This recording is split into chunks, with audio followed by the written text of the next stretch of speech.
ولتكن منكم أمة يدعون إلى الخير ويأمرون بالمعروف وينهون عن المنكر وأولئك هم المفلحون.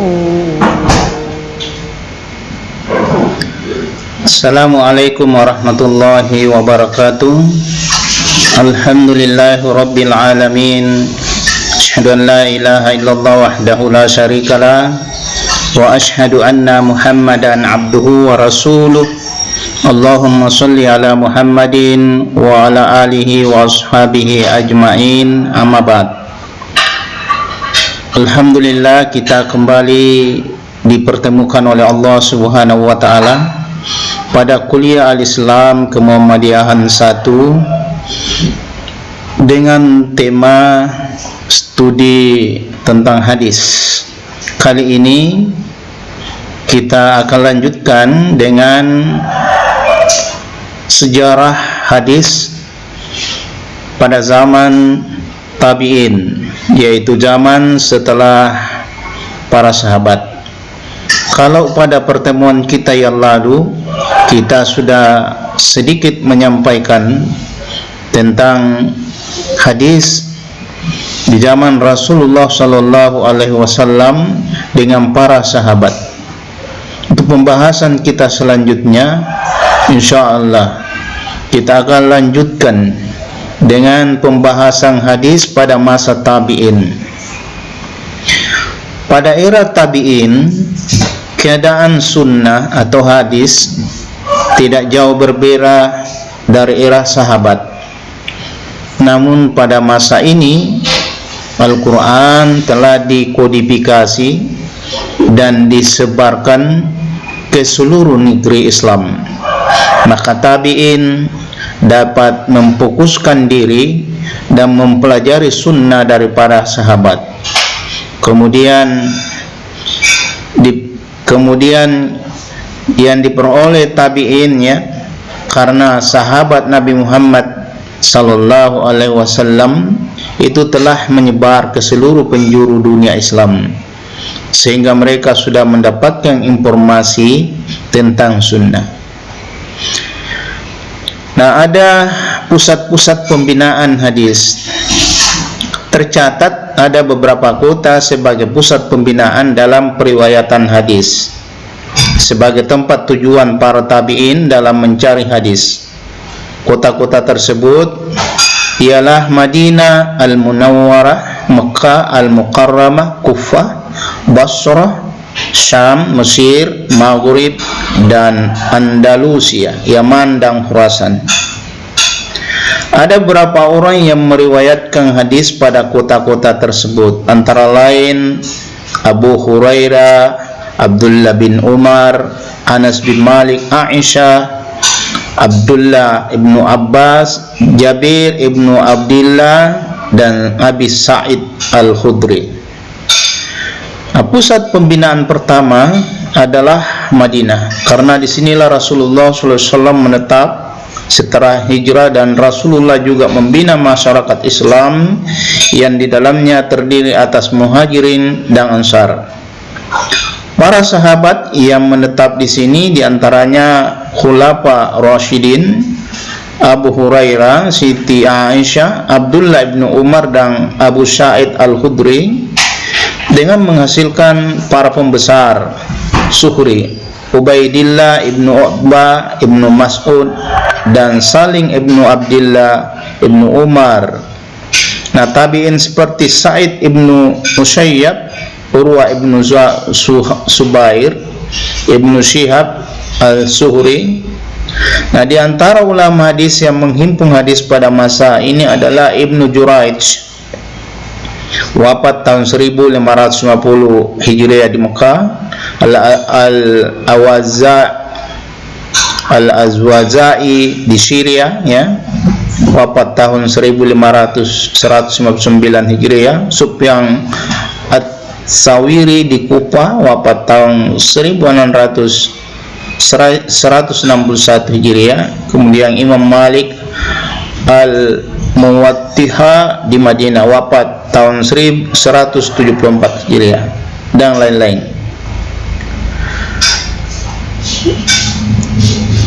Di samping itu ada pergolakan politik ya dan pemalsuan hadis. Pergolakan ini sebenarnya terjadi pada masa sahabat setelah terjadinya perang Jamal dan perang Siffin, yaitu ketika kekuasaan pegang oleh Ali ibnu Abi Thalib.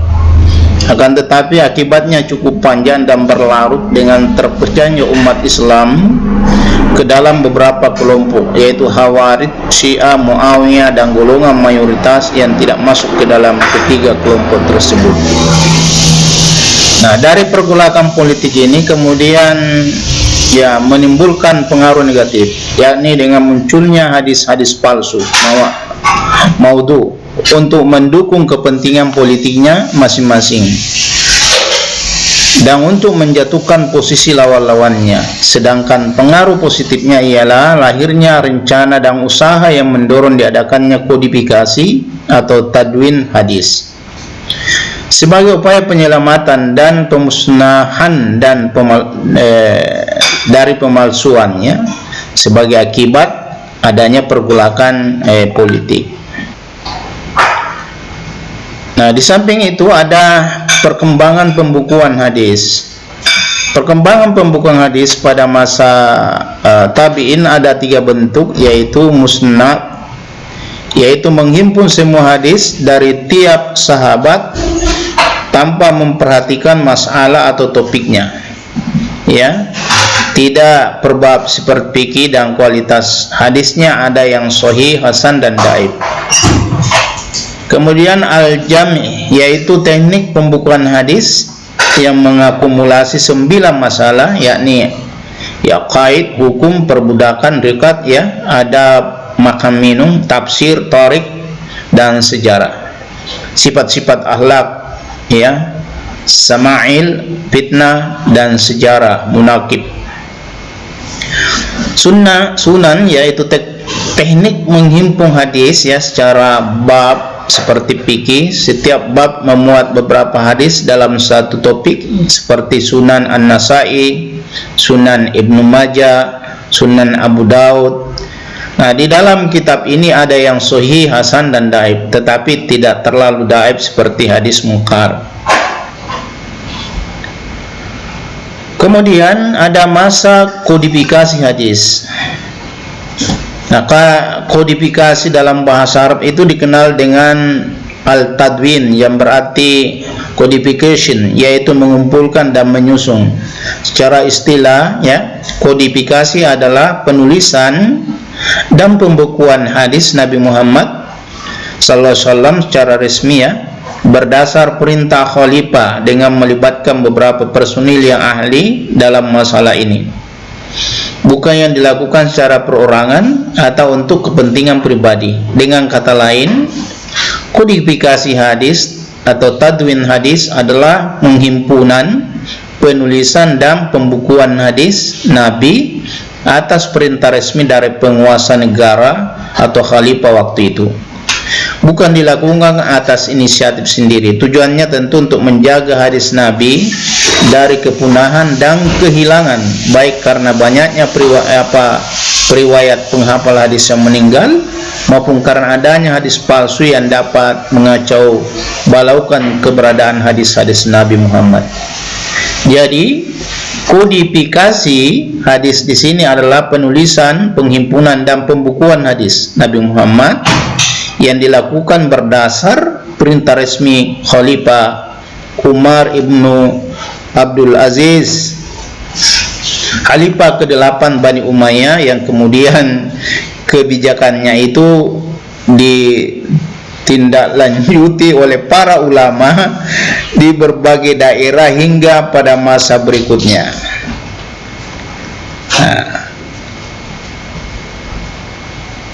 Kemudian ya ada sejarah perkembangan kodifikasi hadis. Kodifikasi hadis abad ke-2 Hijriah, ada tokoh-tokoh hadis pada abad ke-2 Hijriah, di antaranya yang masyhur ialah Malik Yahya ibnu Sa'id Al-Qattan, Waqi ibnu Jarrah, Sufyan Al-Thawri, Ibnu Uyainah, Su'bah ibnu Hajjat, Abdul Rahman ibnu Mahdi Al-Auza'i, Al-Laits ibnu Abu Hanifah As-Safi'i. Kemudian ada kitab-kitab hadis yang terkenal ya pada abad kedua Hijriah ini. Ya, diantaranya adalah Al-Muwatta, Sunan Imam Malik, Al-Maghazi Wasyiar, Sunan Muhammad ibnu Ishaq. Kemudian ada Al-Jami, Sunan Abdul Ar-Razzaq As-San'ani. Kemudian ada Al-Musannad Sunan Su'bah ibnu Hajjat. Ada Al-Musannab Sunan Sufyan ibnu Uyainah. Ada Al-Musnad Susunan Al-Laits ibnu Sa'ad. Ada Al-Musannab Susunan Al-Auza'i. Ada Al-Musannab Susunan Al-Humaidi. Ada Al-Maghazi An-Nabawiyah Susunan Muhammad ibnu Waqid Al-Islami. Ada Al-Musnad Susunan Abu Hanifah. Ada Al-Musnad Susunan Sa'id ibnu Ali. Ada Al-Musnad Susunan Imam Asy-Syafi'i. Kemudian Mutakhallib Al-Hadis Susunan Imam Asy-Syafi'i.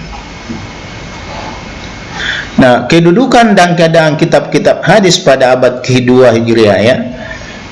Nah, di antara kitab-kitab abad kedua yang mendapat perhatian ulama secara umum adalah Al-Muwatta Susunan Imam Malik, Al-Musnad dan Mutalliq Al-Hadis Susunan Imam Asy-Syafi'i, serta As-Sirah An-Nabawiyah atau Al-Maghazi wa As-Siyar ya Susunan Ibnu Ishaq. Al-Muwatta paling terkenal dan mendapat sambutan yang sangat besar di kalangan ulama dan para ahli karena banyak membuat syarah penjelasannya dan mutakhassar atau ringkasan. Kitab ini mengandung 1726 rangkaian khabar dari Nabi sallallahu alaihi wasallam, sahabat dan tabi'in. Khabar yang musnad sejumlah 600, yang mursal sejumlah 228, yang mauqut sejumlah 613 dan yang maktu 285. Kemudian ada kodifikasi hadis abad ketiga Hijriah. Nah, pada abad ketiga Hijriah merupakan puncak usaha pembukuan hadis atau biasa juga dikenal dengan nama masa keemasan. Ulama hadis yang muncul pada abad ini digelari al-muqaddimin, yang mengumpulkan hadis dengan semata-mata berpegang pada usaha sendiri dan pemeriksaan sendiri, dengan menemui para penghafalnya yang tersebar di seluruh pelosok dan penjuru negara, ya, mulai dari Arab, Persia dan lain-lain.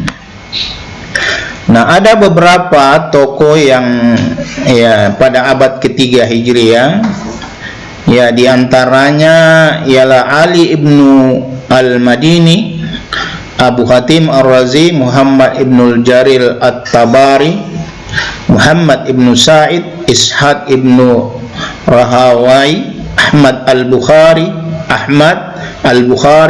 Muslim, An-Nasai, Abu Daud, Ibnu Majah, Ibnu Qutaibah, Ad-Dainuri. Nah, kitab-kitab yang tersusun pada abad ketiga Hijriah diantaranya Al-Musnad susunan Musa ibnu Abdillah Al-Abbasi. Ada Al-Musnad susunan Musaddaq ibnu Musarhad. Kemudian ada Al-Musnad susunan Abu Daud At-Tayalisi. Kitab ini dikumpulkan oleh para penghafal hadis berdasar kepada riwayat Yunus ibnu Habib dari At-Tayalisi. Dan tentu masih banyak lagi ya kumpulan-kumpulan hadis. Maka dengan usaha ulama besar pada abad ketiga inilah tersusunlah kitab hadis dalam 3 macam. Yang pertama ada kitab-kitab sahih, ialah kitab-kitab yang penyusunannya tidak memasukkan ke dalamnya selain hadis-hadis yang sahih saja. Yang kedua ada kitab-kitab sunan, ialah kitab-kitab yang penulisnya tidak dimasukkan ke dalam hadis-hadis yang mungkar dan yang sepertinya.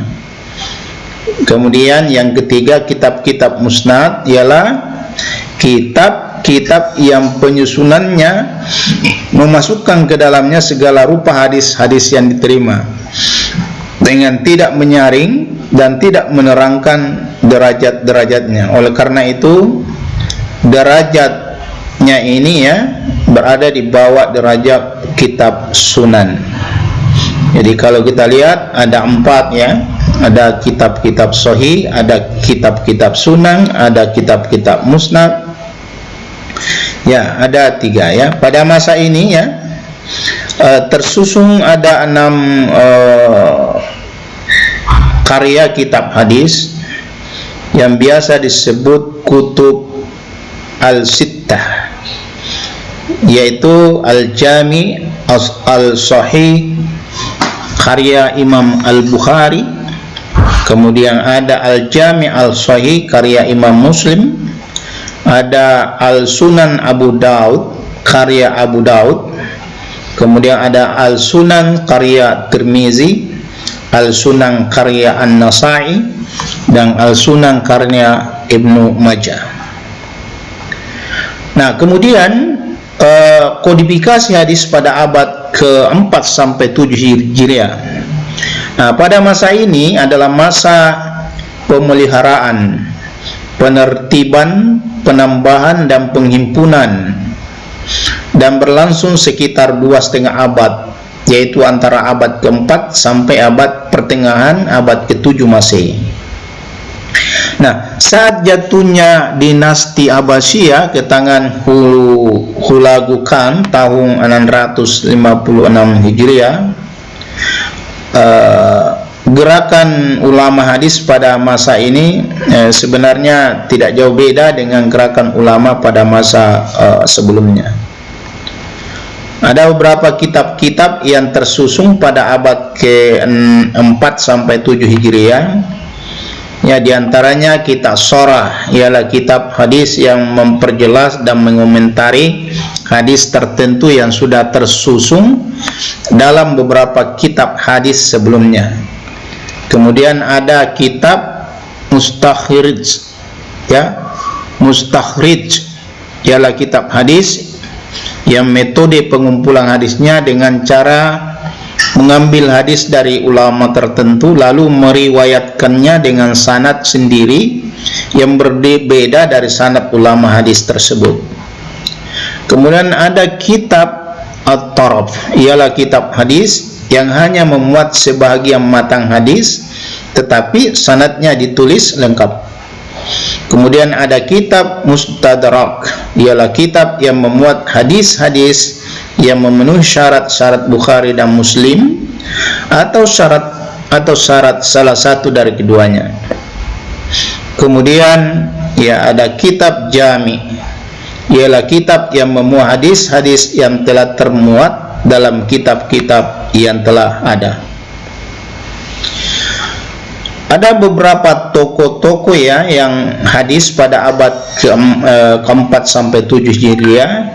Di antaranya Sulaiman bin Ahmad At-Tabari, ada Abdul Al-Hasan Ali ibnu Umar bin Ahmad Al-Daruqutni, ada Abu Awana Ya'qub Al-Safrayani, ada Ibnu Huzaimah Muhammad bin Ishaq, ada Abu Bakar Ahmad bin Husain Ali Baihaqi kemudian ada Majuddin Al-Harrami, ada As-Sawqani, ada Al-Munziri, ada As-Siddiq, ada Muhyiddin Abi Zakaria Al-Nawawi. Nah, kemudian terakhir ya, kodifikasi hadis abad ke-7 Hijriah sampai sekarang. Nah, pada masa ini, dalam masa penyerahan, pensyarahan, penghimpunan dan pentakhrijan, ulama pada masa ini mulai mensistemisasi ya hadis-hadis menurut kehendak penyusun, memperbaharui kitab-kitab mustakhraj dengan cara membagi hadis menurut kualitasnya. Nah, tentu ada beberapa tokoh hadis pada abad ke-7 Hijriah sampai sekarang ya. Nah, diantaranya ada As-Sahabi, ada Ibnu Sayyid An-Nas, ada Ibnu Naqid dan sebagainya dan seterusnya. Nah, kitab-kitab hadis yang tersusun pada abad ke-7 Hijriah sampai sekarang, ada kitab hadis yang disusun ya dalam abad ke-7 Hijriah, diantaranya At-Targhib disusun oleh Al-Hafiz Abdul Azim Ibnu Abdul Al-Qawi Ibnu Abdullah Al-Munziriyah. Ada Al-Jami' Baina Was-Sahihain susunan Ahmad Ibnu Muhammad Al-Qurtubi yang dikenal dengan nama Ibnu Hujjah. Kemudian ada Mutangqah Al-Akhbar Fil Al-Ahkam susunan Majduddin Abdul Baraka Abdul As-Salam Ibnu Abdillah Ibnu Abi Al-Qasim Al-Harrani. Kemudian ada Al-Mutakhara susunan Muhammad Ibnu Abdil Wahid Al-Maqdisi yang mentasihi hadis yang belum ditasi oleh ulama sebelumnya. Kemudian Riyadus Shalihin oleh Iman An-Nawawi ya, kitab ini telah disyaratkan oleh Ibnu Ruslan As-Siddiqi dalam kitab Dalil Al-Falihin ya, Al-Falihin. Kemudian ada Al-Arba'in oleh An-Nawawi dan telah disyarahkan oleh banyak ulama, di antaranya Ahmad Hijazi Al-Fariyani dalam kitab Al-Majlis Ats-Tsaniyah A'la Al-Arba'in Nawawiyah. Kemudian ada kitab yang disusun pada abad ke-8 Hijriah ya. Ada dua, yaitu Jami' al-Masanid wa Sunnah al-Hadis ila Aqwami Sanan ya, susunan Al-Hafidz Ibnu Katsir. Kemudian ada Al-Ilman fi Ahadis Al-Ahkam susunan Al-Iman Ibnu Daqid Al-Id.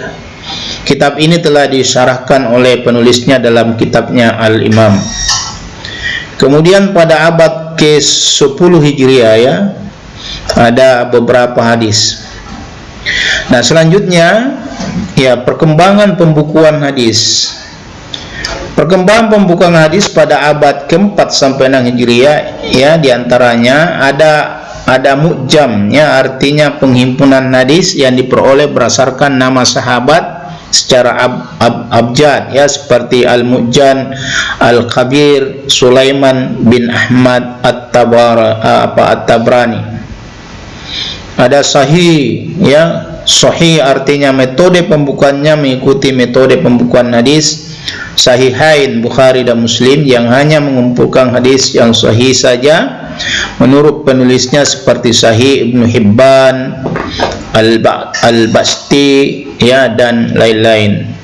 Kemudian ada Al-Mustadrak ya, artinya menambah beberapa hadis sahih yang belum disebutkan dalam kitab Bukhari dan Muslim.